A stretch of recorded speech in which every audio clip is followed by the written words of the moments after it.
Hi, everyone. Good afternoon. My name is Michelle D'Amico, and I'm the Director of Continuing Education and Public Programs at the NYU SPS Center for Global Affairs, or CGA. I'd like to thank you all for joining us today and provide a quick introduction to who we are for those of you who are new to our community. Since its founding, our goal at the Center for Global Affairs has been to prepare global citizens to make a positive impact in the world. We do this through a variety of activities, including our 2 graduate programs, one in global affairs, and a recently launched MS in global security, conflict, and cybercrime. We also offer a variety of professional and personal enrichment continuing education courses in the areas of global affairs and fundraising, and this includes several professional certificates. And of course, we host free public events such as this that expand upon the critical issues and timely topics that we cover in our classrooms. We'll send a follow-up message to all attendees, so please feel free to reach out with any questions. We've also reserved some time at the end of today's conversation for questions from the audience, so please feel free to submit your questions via the Q&A tool. And now I'd like to introduce today's speakers. Scott Tong is the co-host of Here and Now, a co-production from NPR and WBUR. Before that, he was a senior correspondent at Marketplace and has reported from more than a dozen countries, from refugee camps in East Africa to shoe factories in Eastern China.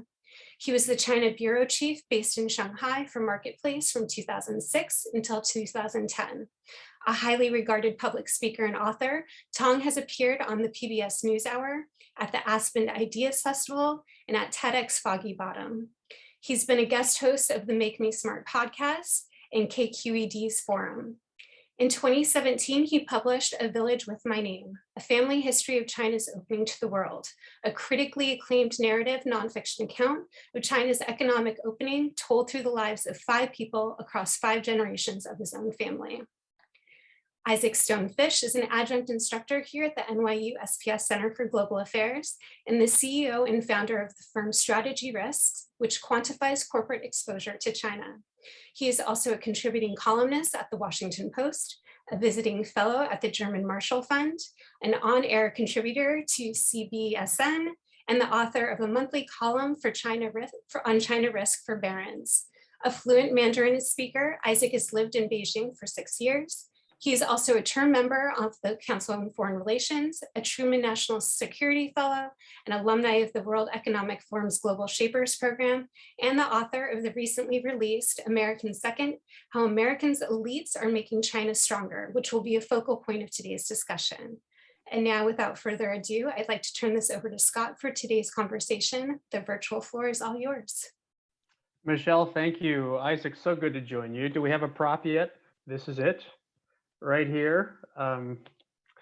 Congratulations, America Second, How America's Elites Are Making China Stronger. Tell us just briefly about the project and how long it was in conception, how long it took to bring it to where we are today. Thank you, Scott. When I started writing the book, I thought it was going to be a fairly straightforward process, and everyone said writing a book is very difficult. And they were very much I've heard right. that. Yes, and I it took many. that. Yes, for your very good book. It took many years to bring it together, and it came out of an idea that I started noticing when I came back to the States in 2012, where people in the United States would speak about China the same way that the party wanted people to speak about China in China, and they would repeat all of these phrases. China has 5,000 years of history. China has lifted hundreds of millions of people out of poverty. China just wants peace. And the issue with slogans like this are less their veracity or lack of, and more that you're repeating Communist Party slogans. And digging into it, I wanted to figure out how they got here, how we started to speak like this, and what to do about it. And as the situation in the United States has changed, the writing changed and evolved and took us to where we are today. Yeah. Well, as you're describing it, I came back to the States a little bit before you did. Came back in 2010 from being in China, and I heard very much the same thing. Just a lot of, I live in Washington, a lot of maybe Washington, it was a bipartisan view of this rising China, of people who, very highly educated. I remember early on when I came back, and someone who's a friend of mine rented to him right after I moved back, right by DuPont Circle on Connecticut Avenue, and my friend said, that, is there anything we can do to stop China? It's the same kind of thing, right? That you're talking about. It just became part of the echo chamber, and your take on this is, well, there are a few levers in play that have taken us to here. But let's first talk about the news of the day. This is day two of the Russian invasion of Ukraine. Um, and I just want to ask you about China's role in this. This week, 50 years ago, as you know, Richard Nixon went to China. And part of the Cold War calculation was prying China away from the Soviets in the Cold War, and moving geopolitical pieces and making big change. And here we are, 50 years on. Russia and China rhetorically seem to be somewhat aligned. So, how do you see China's role in this conflict now? It's a great context for it. The rapprochement between the United States and China had a lot to do with the Soviet Union and the idea of the enemy of my enemy is my friend. And now Russia-China relationship has a similar element with the United States, but I do feel like this is going to be a very, very temporary cementing of friendship. I think Russia has a lot more to fear from China than it does from the United States, both in Central Asia and in Russia's sparsely populated Far East. And a lot of the issues that I talk about in my book, America Second, about Beijing's influence in the United States are also quite true for Beijing's influence in Moscow, in Russia, and in Russian universities and Russian media, among the United Front, among businesses. And it's not something that gets too much attention, but it is something that bothers and worries folks in the Russian national security apparatus. I think the issue is, and the reason why Russia is pushing like they are, is that Putin has a very different calculus than Russia, and Putin has more to fear from the West than he does from Beijing, from China. And so it's in Putin's interest to do this, as opposed to the interests of the Russian people and the Russian nation. So a lot of what's going to unfold once we get past the devastating events that are going on right now with the war, a lot will depend on how much support Putin has to express his own interests. Yeah, well, interesting. As someone said in our program today and Here and Now just a couple hours ago, that perhaps one of the reasons the Kremlin is potentially joining a conversation about should we come to the table to talk about some kind of neutrality for Ukraine is potentially pressure from China. That they don't want to see perhaps things spiral out of control. Obviously, the Chinese government has said for years and years and years that territorial integrity and sovereignty that's their way of encouraging other countries to keep out of our business, right? And so that's a tough argument to make these days with this invasion. Very much. And Beijing does not want people to draw comparisons between Russia and Ukraine and China and Taiwan. Basically, every country in the world recognizes Ukraine as a sovereign nation. China recognizes Ukraine, but what is it? Roughly 13, 14 countries recognize Taiwan. The United States doesn't even recognize Taiwan. So if when Beijing invades Taiwan, there's a lot of comparisons between Russia and Ukraine, Beijing will get a lot less international support than they would otherwise. And also, frankly, they don't want to be seen like Russia is seen as somewhat of a global pariah. So they don't want people to be associating those two countries in their minds. Mm-hmm. All right, let's get to the meta argument you make in the book. And the subtitle is how America's elites are making China stronger. So you help us understand the main argument here, because as I read your book, you say a couple times that there isn't necessarily a grand strategy that the Communist Party has here, and perhaps not even an explicit choice that American elites have made to say, oh, we're going to kind of side with China here. So what do you mean by American elites? And you've named a lot of them in your book: Carter, Albright, Sandy Berger, and principally Henry Kissinger. Making China stronger, how? So much for so long, US policy towards China was we want to strengthen China because that's in our own interests. It started with, we're talking about with the Soviet Union, then 1989, the dissolution of the Soviet Union, the massacre in Tiananmen Square. US population didn't want to support a government that was slaughtering its students. And so there needed to be a new justification for the relationship. And policymakers came up with this idea of, oh, well, if we trade more with China, we will liberalize China. Doing well by doing good. I remember Rice and covering her, that in the 90s. Yep. Yep. Condi Rice in her confirmation hearing said that, trade brings liberalization. That is an iron law.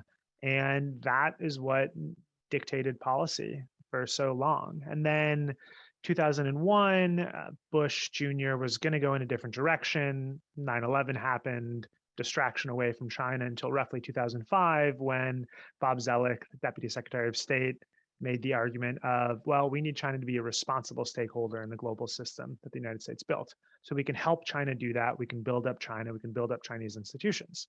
And what was happening along this time, this period went until 2016, 2018, what was happening is that, these elite that I mentioned, that you just mentioned now, were working with US companies to improve their access in China, while at the same time suppressing critical information, suppressing debate in the United States, both publicly and among the government, on how do we address China? How should we deal with these particular things? And it's part of the party's genius to have run the U.S. China relationship through basically exclusively old white men, either while they were in office or retired.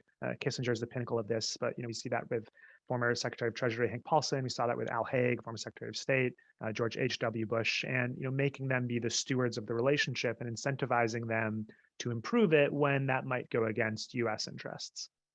Well, let's talk about Henry Kissinger, because I was going to ask you for, give me a for instance or two of what you're talking about. And the most examples, I think, in your book is examples of Kissinger. Yes. So, where to begin? So I don't have any problem with how Kissinger was in the 70s when he was in government. We'll leave aside the credible reports of bombing Cambodia and Laos and the war in Pakistan. But the issue I have with Kissinger began in 1982 when he launched his consulting firm, Kissinger Associates. And there's nothing wrong with being a consultant. I'm a consultant. The issue is that Kissinger, as a consultant, would still make these lofty foreign policy pronouncements, pretend he was not being influenced by the business work that he was doing, and then acting in such a way that would improve his business at the detriment of other issues and other interests. So 1989, Tiananmen Square massacre, Kissinger goes on air, says, oh, I don't think we should sanction China. No country would allow I'm paraphrasing here, but no country would allow the mass up of students around its government square, and didn't disclose that he had just signed a JV with an organization called CITIC, which is an arm of the party, to invest in China in ways that the party would sanction. So he's advocating for a lighter touch on the party while he's working with the party. Midnight. Oh, go ahead. Oh, sorry. So it doesn't even have to be, and maybe that's a premise of your book, it doesn't necessarily have to be something explicit. That is Henry Kissinger explicitly saying, well, because of my consultancy clients, I'm saying this. It might not even be an active thought process. Is that right? That is, if you're in a certain orbit with China, in a certain business relationship with China, you just kind of learn to speak a certain way, and that's what you mean? Exactly. And it would be so much less effective if Kissinger said, I have great business interests here, and therefore I'm acting a certain way. And, I don't know how he thinks about these things. He refused to speak to me for the book. I've read thousands, if not tens of thousands of words that he's said and others have said about him. And I think the piece of Kissinger that was a big part of his reputation until maybe 10 or 20 years ago was his tendency to deceive. And, Bush, while meeting with Gorbachev, said, oh, I know you had just met Kissinger, but I'm not going to believe what he said because it's Kissinger. And Helmut Sonnenfeld, who was an aide of Kissinger that the New York Times called Kissinger's Kissinger, said that some men lie because it's in their interest, and Henry lies because it's in his nature. So he has this reputation as a great dissembler. And for some reason, for so long, so many people have been enthralled in his views of China and thought, oh, this is just the great mind of Kissinger proclaiming realpolitik from on high, and forgot Mhm. to look at the very real ways that his business has incentivized the way he's spoken and thought. Well, but let's be clear. I mean, the way you argue it, this is a bipartisan enterprise here. Kissinger obviously is a Republican.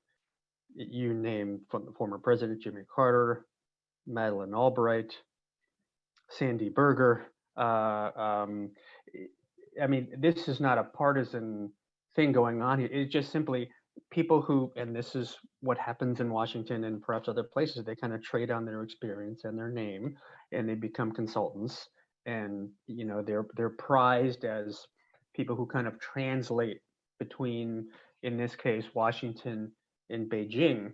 Um, and the point is that this is just something structural in the way, maybe number one, in the way Washington works. I mean, that's how you cash out. And number two, this is the way Beijing or its aspirations for soft power work, that they want these kinds of people to kind of do their talking. When we have this conversation, we think, how do we push back without being racist or McCarthyist? A lot of it is about corruption. And a lot of it is ex-former leader cashing in, like you said, on their experience, on their contacts, working for the private sector, joining Albright Stonebridge or Kissinger Associates or the Scowcroft Group or one of, or Cohen Group, one of these companies. And the idea is not, oh, well, we shouldn't be able to consult for US companies. The idea is that while you're doing this, you are de facto lobbying for Beijing, and you're incentivizing US companies to lobby for Beijing. And I think it's an area where stronger and tighter regulations would be quite valuable. Now, is this really a China question? If Washington just kind of works this way, does this open up the same question for people who consult to other countries, people who consult to Brazil? I'm just kind of making it up here, but I mean, is this really a China thing? It's a problem with the UAE, it's a problem with Israel, it's a problem with Saudi Arabia, but China's economy is so much larger, and China poses a much larger threat to US interests globally. We don't have to worry about nearly as much what the UAE is doing because the UAE's interests are much smaller than China's are. It's not to say that these issues aren't an issue, with Turkey as well, even with some European countries. But the issue is both the size of Beijing, the influence Beijing has, the way Beijing pushes back against US power globally, and also the very heavy arm of censorship that often comes with some of this lobbying. Yeah, well, that's what I was going to ask you about, because one kind of axis of your argument is politics, right? That is how Chinese policies are perceived and, as you argue, kind of represented in the United States. But there's a whole lot more going on. Hollywood, China's interest in Hollywood. Talk a little bit about that. I mean, you read a fair bit about Tibet and what happens to Hollywood studios or Hollywood stars who find themselves on the wrong side of the China market. So in the mid 1990s, Free Tibet, Tibetan independence movement, there was a big craze in Hollywood, and it led to two films that had portrayals of Tibet that the party felt were very critical. 7 Years in Tibet with Brad Pitt, and Kundun, made by Martin Scorsese. And it just so happened that that same year also saw the release of Red Corner with Richard Gere, a big Tibet supporter, arrested in Beijing for a crime that he didn't commit. And Beijing had been trying to figure out how to improve and increase its influence in the United States, soft power, hard power, what leverages did it had.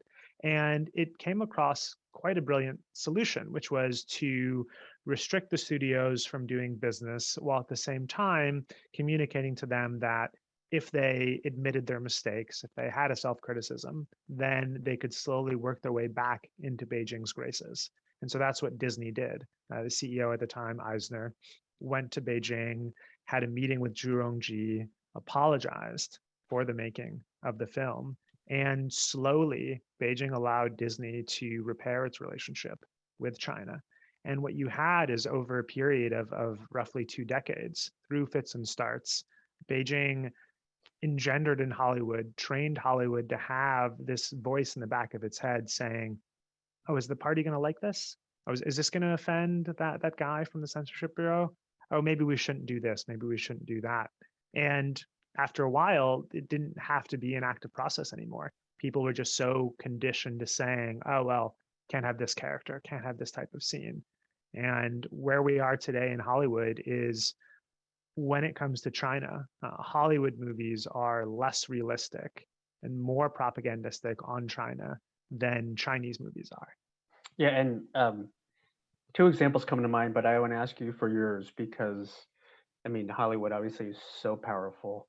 The film Red Dawn originally had the communist Chinese as the bad guys, right? And toward the end, the script was revised. It appears in the 11th hour, so that the enemy was the North Koreans, right, instead of the Chinese. And the other one is Top Gun. I remember working on a story where, so Tom Cruise in the first movie, he had a leather jacket, and the leather jacket had a patch which had the flag of the Republic of China, flag that the government in Taiwan had used for many years. And for the trailer for the new Top Gun, they removed the patch.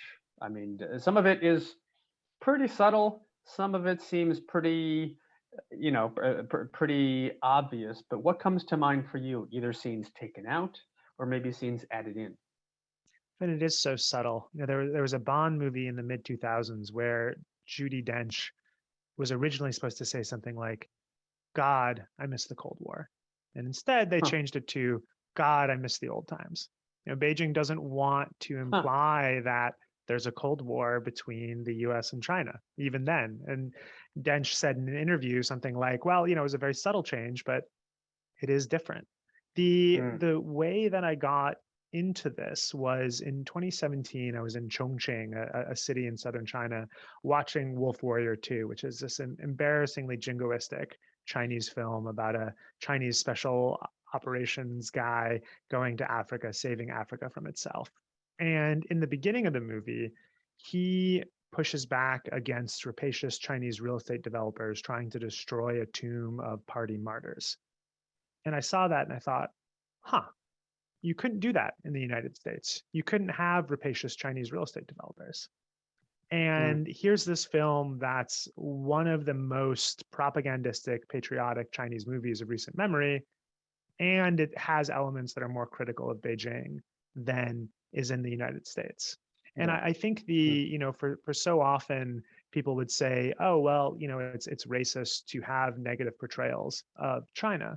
And I'm Jewish, and I think about this from that perspective. If every Jewish character in a film was positive, it was, oh, this brilliant lawyer, this brilliant accountant, that would be very problematic because that's not anywhere near an accurate representation. And so Hollywood doesn't allow Chinese people to be humans. And I find that to be cartoonish.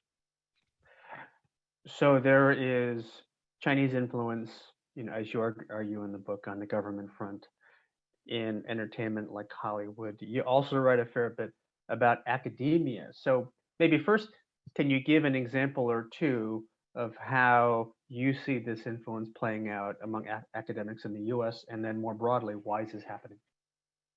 So academics want to maintain their access to China, whether it's access to a visa, access to a conference, or the academic institutions want to be able to attract Chinese students or get Chinese money for a certain project.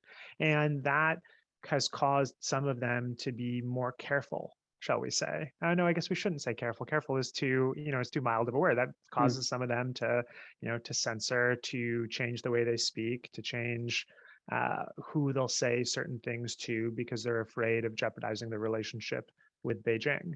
And it's an issue because the whole idea of tenure, the whole idea of an ivory tower is so that you can discuss these ideas without fear of censorship, without fear, not without fear of criticism, without fear of getting punished for your freedom of speech and thought.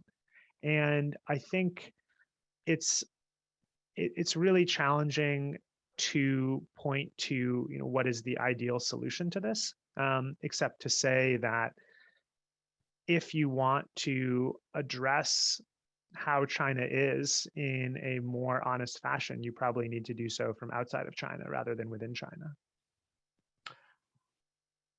As you write, you've been or experienced some of these pushes and pulls as a reporter, as a consultant. So tell us a little bit about your own experience, because I'm trying to recall you write something like you've kind of been on either side of this too. I mean, in a prior chapter, did you work or talk in kind of the sanitized way that you're describing?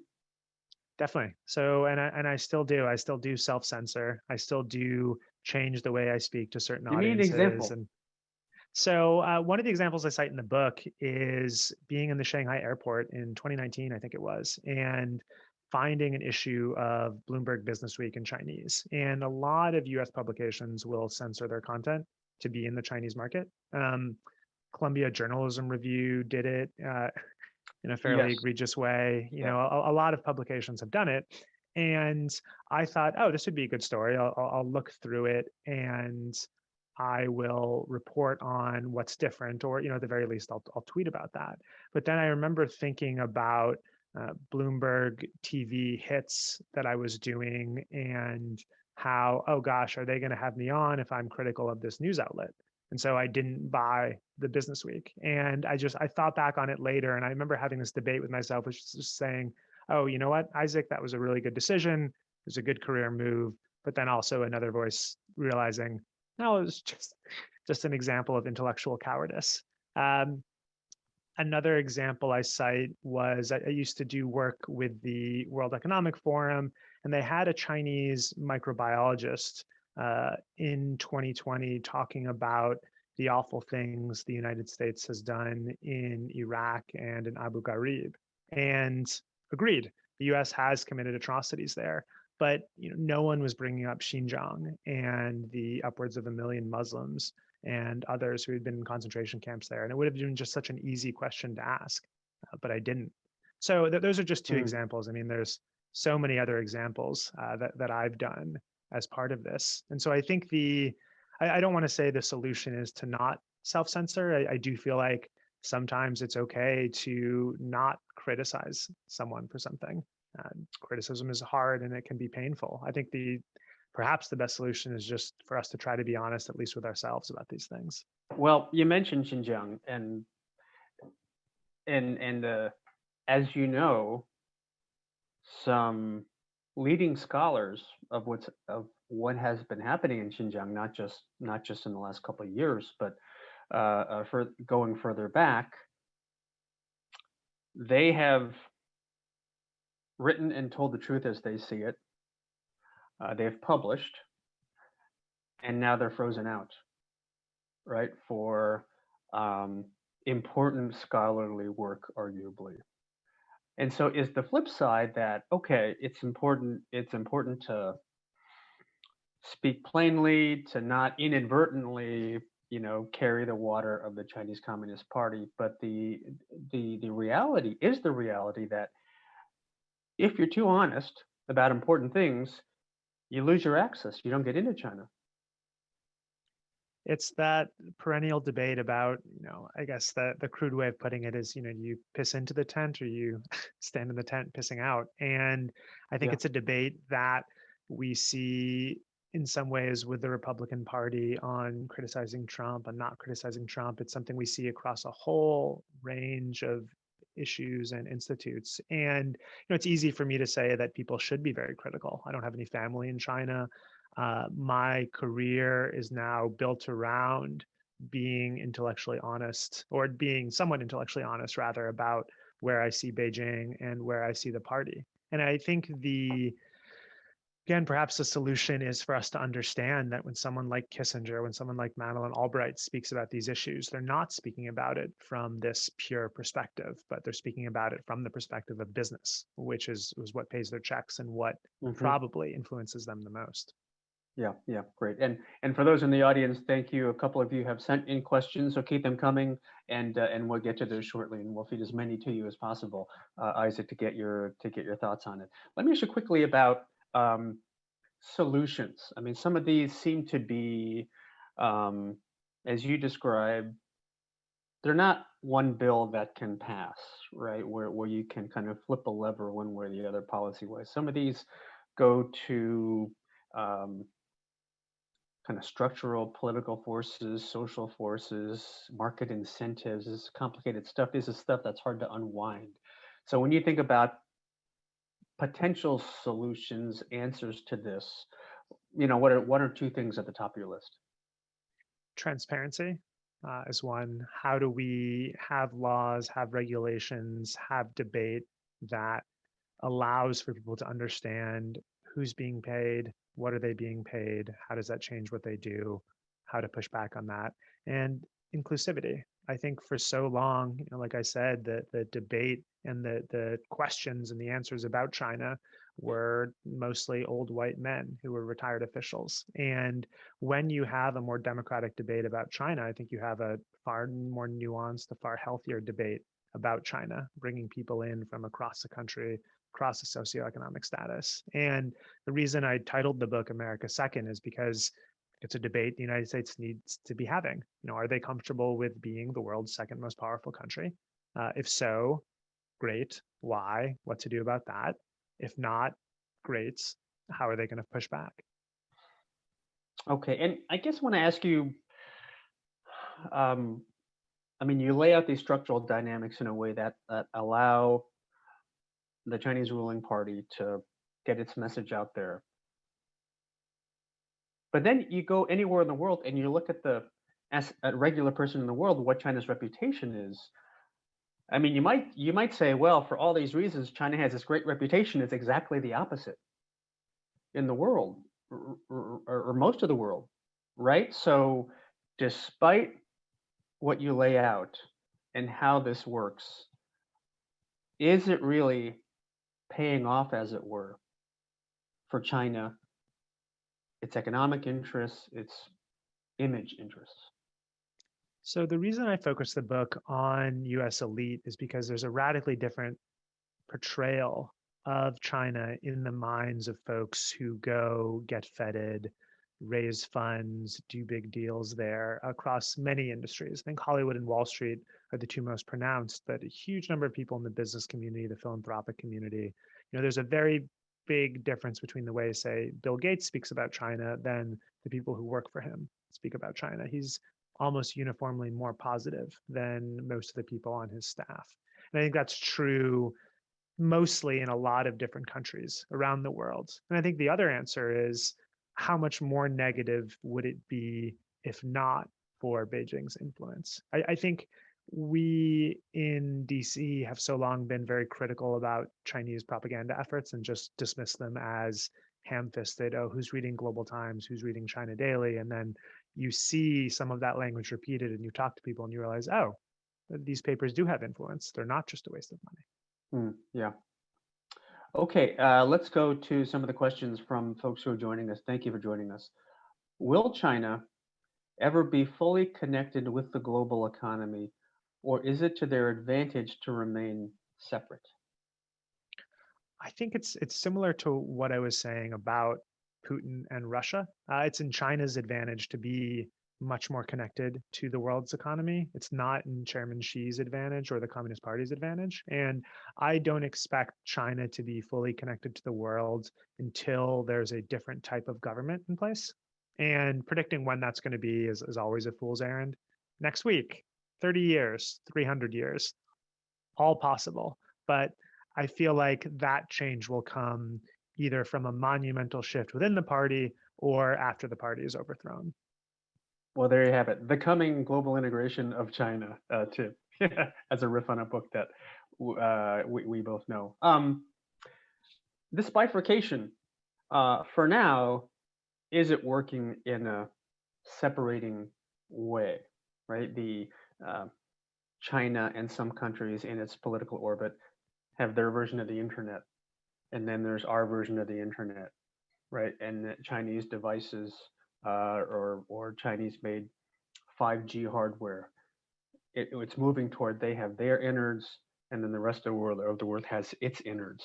And then in the context of what's happening with Russia, there are some who say, if they push too hard and try to push the Russians out of this what's called the SWIFT payments global financial system, then Russia might also go to an alternative that the Chinese are trying to put out there as well. So in the financial space, in the technology space, in the internet space, for now anyway, directionally, is it bifurcating?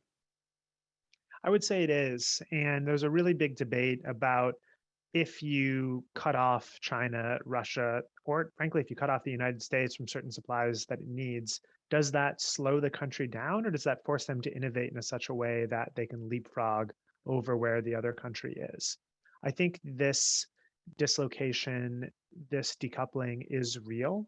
And I think it's certainly possible that we see a great acceleration of it in the coming years. And it's coming from both sides. I would argue it's coming more from China. And I think people forget that whatever the excuse, in this case, the excuse being COVID, China is more closed to the outside world than at any point then since probably the late 70s, early 80s. It's so difficult to get into China right now. If you leave, it's difficult to leave and come back without a huge punishment on your psyche. There's certain parts of China that you have to quarantine for 28 days in order to get into, which is basically a big sign saying, don't come here. Yeah. Okay, next question. How has the relationship between the US and China been impacted by the last three presidents? Last three So presidents, Obama, Trump, Biden. I would say a lot of policy on China would have happened regardless of who was president. And I think the most striking example of that is what we saw in 2016.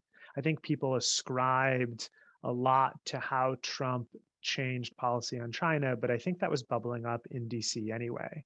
And I think it would have happened if Clinton had won.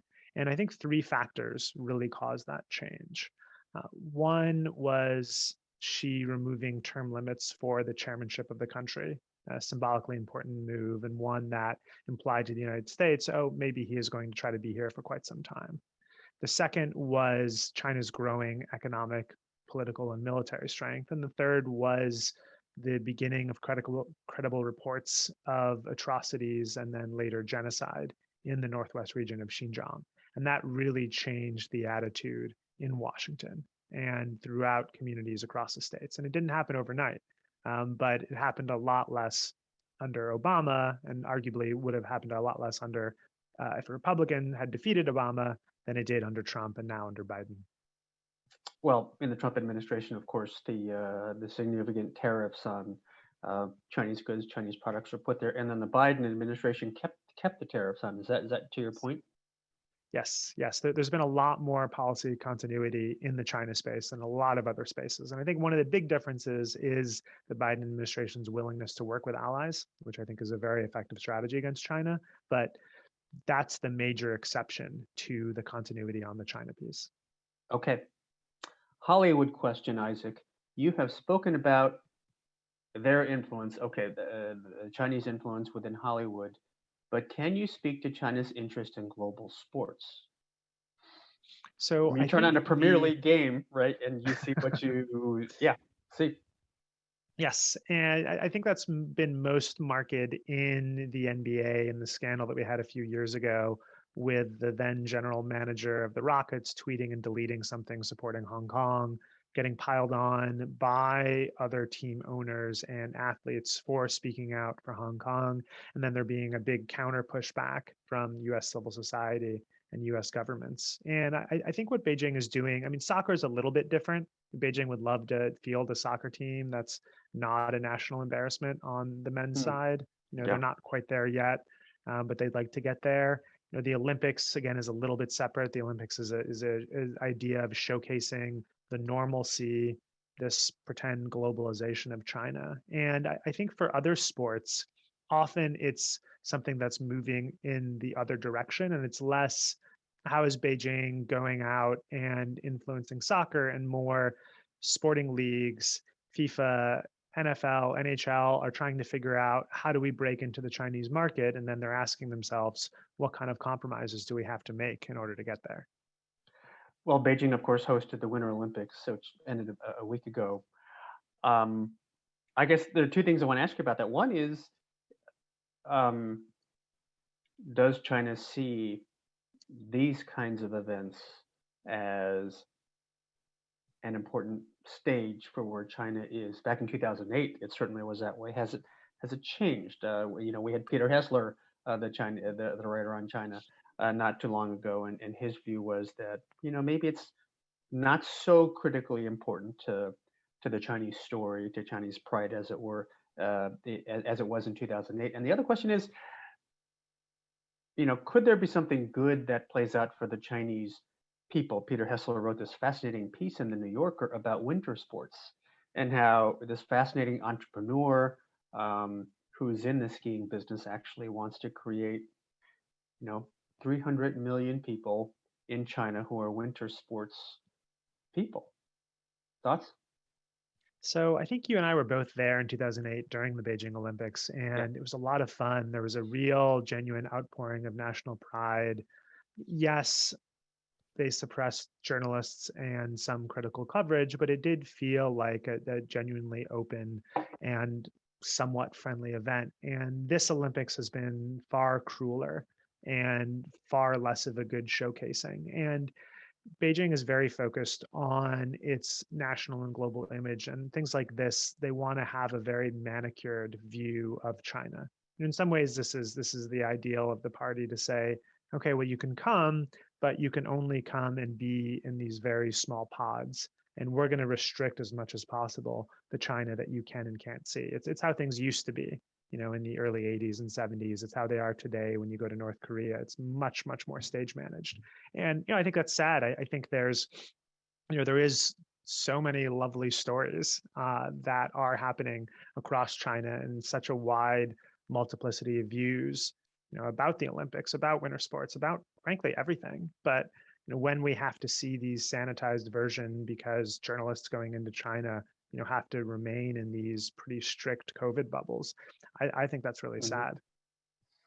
How do those stories about the Chinese people and how they're changing so quickly, just on the street, how do those get told? I mean, one is through fiction, right? Gish Jen has a new book out. It's called "Thank You, Mr. Nixon," and it's time to this anniversary. And in her own fictional, sardonic way, she's trying to represent, well, what's happened in the 50 years since Nixon and Kissinger went, for the Chinese people. How dramatically have their lives changed? What are the big, funny, important life moments and poignant life moments for them playing out? There's so much of the U.S. and China in this government to government way of thinking about it. In this environment, how do the Chinese people stories get out? Not nearly as well as they used to. And I think, yeah, fiction, poetry, blogging, film, that tends to be heavily censored on both sides, as we've discussed. Journalism, though, that is harder and harder to do. And I think one of the real tragedies of the last 2 years is it's really made it far more difficult for Americans to go wander around China, talking to Chinese people, and sometimes telling their stories, sometimes accurately, sometimes not. For Chinese people to be able to come to the United States and be able to communicate, I think it's a real shame. There's so much less of that than there used to be, and there's many reasons why, but the overwhelming one is Beijing's draconian COVID policies and its reluctance to let up on those.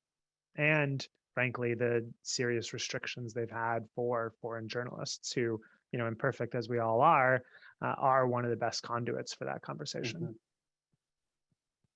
Okay, next question. How, Isaac, do both countries benefit from framing themselves as adversaries? We just, for several years until this week, right, there was an initiative from the Justice Department called the China Initiative. It was specifically labeling China um, as, being an economic rival, stealing American technology, stealing American ideas. I mean, in many people's views, that project went off the rails in many ways, framed people who ended up being innocent. But this goes to the question, is kind of framing each other as adversaries.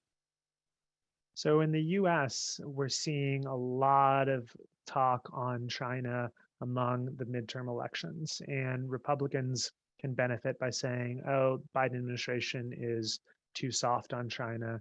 Democrats can also benefit by saying, hey, look at the ways that the Biden administration has been very tough on China, and look at my opponent, whether he be a lawmaker or a business person, look at all the money that he's made, and look at all the jobs that he's exported.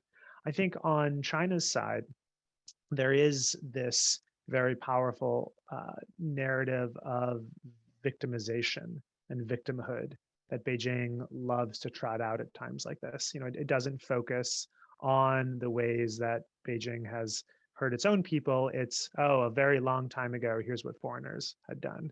And by saying, hey, these people are still the problem and we're protecting you from them, it's a good way for the party to keep up some of its legitimacy. Yeah, I remember there was a stretch, I don't know, 2008 or 9, and I remember getting in taxis and continually hearing these audio documentaries of how evil the Japanese were during World War II, Yes. which all happened, which was true. But to your point, I mean, continue to push that button, right? To frame things the way it does. Okay, the next question is: are there Chinese counterparts to the Kissinger Associates and others you mentioned who are pushing forward pro-American agendas in China? That's a great question. No. And the reason there aren't any are, on the one hand, it's positive on the anti-corruption front. On the other hand, the party is very paranoid about what its ex-top leaders can do and their ability to share classified information with foreign governments or foreign business people, their ability to potentially defect. And so everyone who served in the Politburo, the elite 25 member body that governs China, has a very, very difficult time going overseas after leaving the Politburo. They basically don't have a passport. It's almost impossible for them to travel unless they're doing so in a very, very circumscribed fashion. So someone who's very senior has very good connections with the United States and Europe, leaving office, if a big US law firm wanted to hire them, they can't. If they want to start their own consulting company that puts Chinese businesses together with foreign businesses, they can't. So there is no counterpart to that, and in many ways that's a good thing. Yeah. So as you say, it is kind of the influence peddling that is above board and allowed in the U.S., where it's an entirely different system in China. So okay. We have a few more minutes, and here is one additional question. Given the contentious state of U.S. China relations, how can public and private institutions equip young American people with the tools and knowledge needed, especially language skills, to engage with China without being dependent on Chinese institutions? Okay, I'm going to read that one more time. Given the contentious state of U.S. China relations, how can public and private institutions equip young American people with the tools and knowledge needed to engage with China without being dependent on Chinese institutions? Chinese language training is so incredibly important.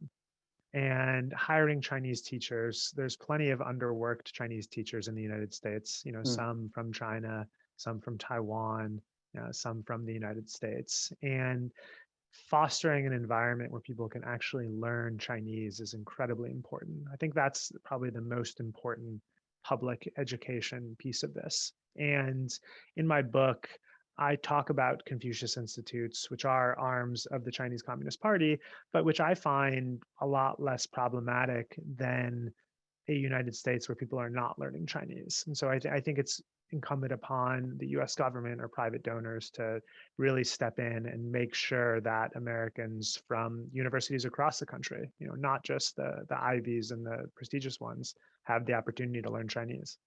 Yeah. I remember, and I was unaware of the Confucius Institute's debate in the U.S. so early on when this was, or a conversation that I wasn't too aware of. So this maybe goes back to 2006 or so.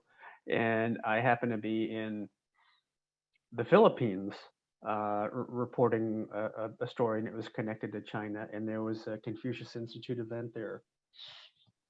And it was a bad dinner and a chick flick movie. And that's it. So I mean, if this were this designed to have a certain nefarious influence, they weren't doing their job very well. They just kind of they they just showed a film. But that's my experience also of Confucius Institutes, my kind of anecdotal experiences. So okay, so Isaac, where do things go from here with the U.S. and China as you watch government to government relations? We can kind of pick all the different ways where the relationship does not seem to be going in a very positive, way. Export controls, trade, visiting visas, image, all of that. Do you see a way for things on either side to appreciably change for the better? I certainly see ways for that to happen. I don't think that's the most likely scenario. Perhaps a war over North Korea where the US and China find a way to be on the same side, perhaps a war with Iran, perhaps something involving climate change. But I think it's far more likely for relations to continue to devolve, if not for the mere fact that it's in both countries' interests to do so. And one of the challenges of the Biden administration is to lay out an end game with China. We don't know why we're treating China the way we are. Is the idea to start containing China and restricting its influence? Is the idea to allow China to flourish? Is the idea to try to encourage China to develop a different system of government? Is the idea to yield? I think we need to be talking about these things much more publicly and coming up with a solution collectively. I think it's an important conversation to have, and I don't know what the answer is, and I'm curious to learn more about what other people think. Yeah. Great. Finally, before I let you go, Isaac, I mean, provocative title. I don't know how long it took to think it up. America Second. What's been the reaction to that? Well, sometimes with Chinese people, we'll joke it's 美国很二, which is basically a Beijing slang for, the US is very defective. But I think people have found some appreciation for the idea of, well, it's not that Beijing wants the US to fail, it's that it wants the US to yield. And that if current trends continue, the US will be the world's second most powerful country. And if that's the case, what should people do to stop it? And those are some of the questions I wanted to ask. I wanted it to be something that incited conversation and debate. Great. Well, I've enjoyed this one, so appreciate the time. Congratulations again, Isaac, on your book, America Second, How America's Elites Are Making China Stronger. Read the book. Michelle, thank you for facilitating this, and thank you all for joining us for this hour. Enjoyed it very much. Have a great afternoon. Thank you, Scott. Great to chat. Take care.